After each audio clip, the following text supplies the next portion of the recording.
This call is now being recorded. Oi, tudo bem? Eu me chamo Diego Gonçalves Duarte, eu sou aluno do oitavo semestre do curso de Direito, sou bolsista no projeto de iniciação científica da Unicesumar. Eu vou trazer meu tema, que é o depoimento especial e falsas memórias e a psicologia do testemunho no processo penal brasileiro e o direito da personalidade. Esse trabalho foi escrito conjunto com o professor Dr. Gustavo Noronha de Ávila. Bom, iniciando o tema, podemos dizer que a prova testemunhal é a prova mais usada no processo penal brasileiro. Essa testemunha, ela será intimada a comparecer em audiências, será intimada a comparecer ao processo, para poder trazer, muitas vezes, provas, conhecimento que a testemunha tem, em audiência, onde o juiz, o Ministério Público, a defesa farão perguntas para ela.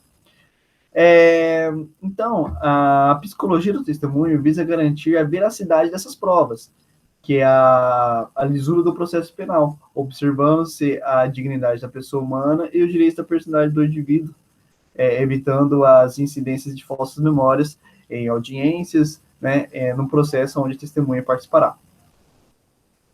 Esse projeto tem por objetivo, analisar a prova testemunhal como meio probatório do direito processual penal brasileiro, analisar o intuito das falsas memórias sobre o viés do processo penal brasileiro e suas aplicações na prova testemunhal, analisar o fenômeno da psicologia do testemunho como um instrumento de garantia da dignidade da pessoa humana e o direito da personalidade do indivíduo, buscando sempre preservar o direito da vida e a liberdade. A metodologia utilizada nesse trabalho foi o método dedutivo, né? A abordagem de pesquisa ela foi de forma qualitativa, utilizando de forma bibliográfica, livros, sites, revistas, etc. O resultado dessa discussão traz que a prova testemunhal, quando aplicada de forma isolada, pode ser repleto de vícios e dúvidas, sendo que a dúvida deve ser interpretada em favor do réu ou do acusado, sobre pena de violação do princípio da dignidade da pessoa humana e também seus direitos de personalidade. Isso quer dizer que, sempre que quando houver dúvida em processo, sempre se aplica-se o indúbio pro réu, né? Que é onde, na dúvida, sempre a favor do réu. As considerações finais que a memória é permeada por incertezas, podendo transmitir fatos diversos da realidade ou até mesmo inexistente, conforme a premissa da psicologia do testemunho ou de falsas memórias, que estão cada vez mais presentes no direito processual penal, ou no direito penal. Isso quer dizer que é o seguinte, as falsas memórias, elas estão muito...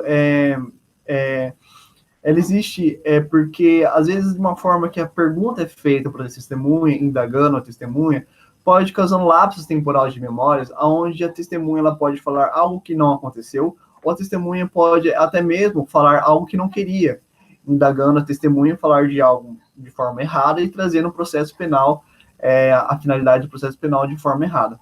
O Dr. Gustavo Noronha de Ávila, ele escreveu um livro que ele traz um texto que eu trouxe, que ele fala o seguinte: a memória pode ser vista como um fenômeno biológico fundamental, extremamente complexo, e continua a ser dos grandes enigmas da natureza. Isso quer dizer que é o seguinte, a memória, ela mesmo com toda a tecnologia, todos os estudos e avanços na medicina e na psicologia, enfim, a memória, ela é um mistério ainda, né, mesmo com todos esses estudos. Se trata, portanto, de uma questão crucial ao ser debatido, enfrentando-se em um Estado democrático de direito, pois, embora o artigo 212 do Código Processual Penal Brasileiro fala sobre alguma limitação à prova testemunhal, as perguntas serem feitas, não existe maiores definições sobre o tema. Isso quer dizer que é o seguinte, no artigo 212, ele traz um rol de formas que pode ser dirigido à audiência, mas não fala muito sobre essa questão. Ou seja, não existe parâmetro justo, correto, em conformidade com as prerrogativas constitucionais vigentes no Brasil, que garantirão com efetividade os direitos da personalidade do homem e da sua definida dignidade. Então é o seguinte, não existe um parâmetro onde pode seguir a audiência. No Brasil, atualmente, a defesa, o Ministério Público pode fazer perguntas de qualquer forma, de qualquer natureza, sem preservando a memória da testemunha, né?